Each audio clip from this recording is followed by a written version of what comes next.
Uma outra polêmica também no noticiário hoje, uma decisão do Supremo Tribunal Federal desta quinta, com repercussão geral, obriga os estados a pagar indenização a presos pelas condições carcerárias degradantes. O assunto foi levado ao STF por um presidiário que processou o estado do Mato Grosso do Sul por danos morais em decorrência da superlotação da cadeia e da falta de condições mínimas de saúde e de higiene, no caso lá em Mato Grosso do Sul. Isso acabou tendo uma repercussão e foi discutido ontem no Supremo. Eu vou começar com o Marcelo Madureira. Madureira, e aí? Como é que você viu? Como é que você se posiciona diante disso? Tem que indenizar mesmo? Cabe ao Estado ou não?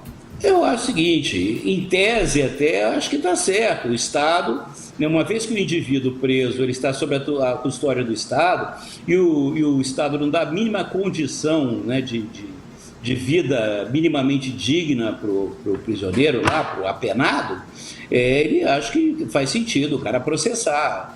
Agora, o Estado brasileiro está falido, né? Ele não tem como tratar os seus estudantes, a população que precisa de saúde, né? Precisa de educação, precisa de transporte, infraestrutura, e você ainda tem a questão dos apenados. O Brasil quebrado, né? O Brasil com as contas públicas arrebentadas. Eu não sei realmente como me posicionar com relação a isso. Em tese ele está certo. Agora, da onde é que vai ser o dinheiro para pagar aí essa indenização? E não eram para fazer novas cadeias, não é para modernizar o sistema penitenciário. O fato é o seguinte, nada acontece. Tudo se promete e nada acontece. A única novidade hoje que eu li é que parece que demitiram os diretores de Alcaçuz, né, da prisão de Alcaçuz do Rio Grande do Norte. Agora, eu quero saber quem são os diretores. Se são aqueles camaradas lá que estavam em cima do telhado já no início do mês passado, são esses caras que são os diretores, ou são funcionários públicos lá do estado do Rio Grande do Norte? Eu não sei quem é que está mandando em Alcaçuz mais. Sinto o Andreasa ansioso lá para falar desse tema. Olha, é inacreditável essa decisão, irresponsável. É esse Supremo Tribunal Federal de que temos falado aqui com grande frequência, tristemente, um Supremo Legislador e agora com vocação governante, né?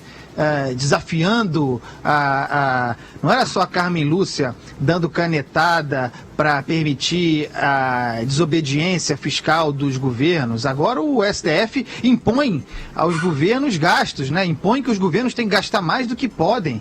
É o STF sensacionalista, né? O justiceiro. É incrível isso, não é cumprindo o que está escrito nos códigos, não, mas fazendo justiçamento, né? A preocupação com a superlotação é legítima, mas e a indenização? Quem está defendendo aí, quem está brigando a indenização às famílias dos policiais mortos? Onde é que está o Supremo para botar essa banca? É verdade. É para preso superlotado? Não é aceitável isso, não, tá? Mas aí... Eu acho inacreditável. Só um minuto, Vera, só para concluir. Acho inacreditável que os governos estaduais, que os governadores não reajam a isso, não falem uma linha, não protestem contra isso, não mostrem a irresponsabilidade do Supremo com números. Nós não podemos pagar essa conta. E por que não o fazem? Porque dependem do Supremo. Porque cada vez mais a vida pública no Brasil, no Executivo, no Legislativo, depende do Supremo. Então não pode o governante protestar contra uma decisão do STF, porque precisa de ajuda, de liminar, de canetada. É um escândalo essa decisão do Supremo. Eu acho a decisão populista, acho que ela não se sustenta nas bases fiscais do país, mas eu acho complicado esse argumento que vira e mexe aparece, que é o seguinte: faz isso para preso, mas não faz para policial. Eles não resolveram julgar esse caso da cabeça deles. Chegou um recurso lá, num caso concreto de um preso que ficou preso no Mato Grosso do Sul, 20 anos, sei lá quantos anos, em situação degradante, ele está incondicional e ele recorreu ao Supremo. O Supremo nunca age de ofício, ele age quando provocado. Se ele age certo ou errado, é uma coisa. Agora, esse argumento de faz para bandido e não faz para policial não cabe aqui, eu acho. Então é o seguinte, nesse caso, não cabe em tese. Nem tem razão. Né? Porque aí a gente se aproxima. É porque não vejo autoridade. Mas eu não vejo autoridade nenhuma se levantar para defender a situação dos policiais. Aí os policiais têm de entrar na justiça. Mas sem ser provocados, a Carmen Lúcia sai falando aí em defesa de presídio, da dignidade do preso. Bom, voltando aqui ao argumento, eu acho que neste caso, o menos pior, a decisão menos pior foi a que foi dada pelo ministro Barroso, mas que não foi a vencedora, que era não dar uma indenização em dinheiro, mas sim em redução de pena, na forma aí de outros benefícios. Isso me parece menos escandaloso e menos gravoso para a situação fiscal já horrorosa dos estados. Então ele disse o seguinte, o Barroso, abre aspas, a indenização pecuniária, ou seja, em dinheiro, não tem como funcionar bem. É ruim do ponto de vista fiscal, é ruim para o preso e ruim para o sistema prisional. É ruim para o preso porque ele recebe 2 mil, continua preso nas mesmas condições degradantes. Então, eu acho que das soluções ruins, esta seria a menos pior. Votaram dessa maneira ele e o Luiz Fux, mas aí o Marco Aurélio abriu uma divergência para o pagamento em dinheiro e ele foi vencedor.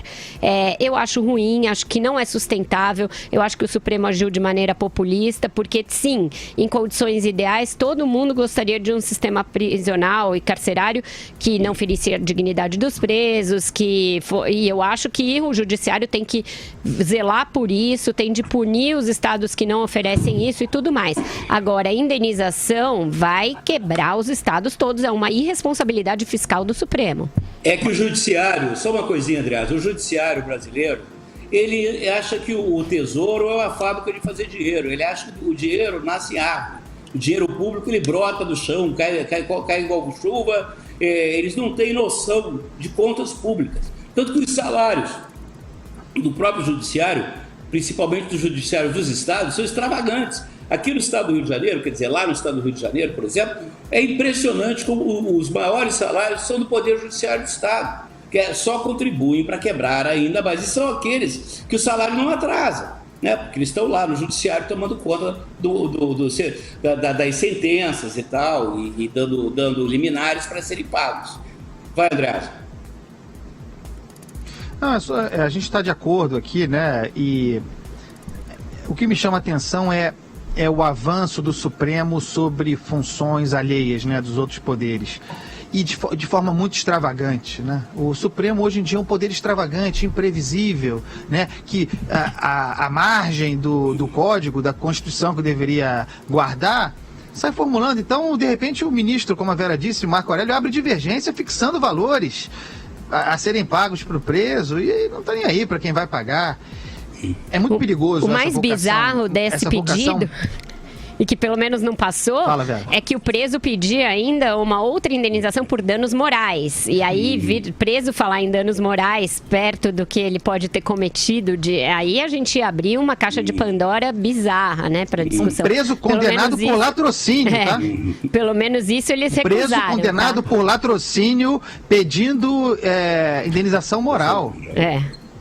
Mas a moral, total de valor no Brasil hoje é uma coisa realmente muito discutível, né? Realmente a nossa moral, a moral da sociedade brasileira é uma coisa quase que abissal. Mas como dizia a grande Margaret Thatcher, né?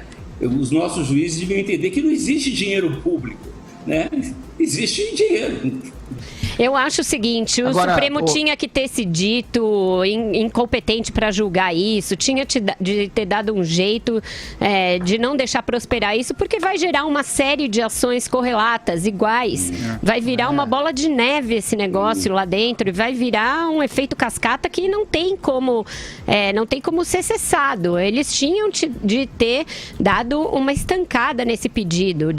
Isso não iria ter tanta repercussão e iria estancar esse tipo de pedido bastante exótico. Eu acho que eles decidiram mal. Diga.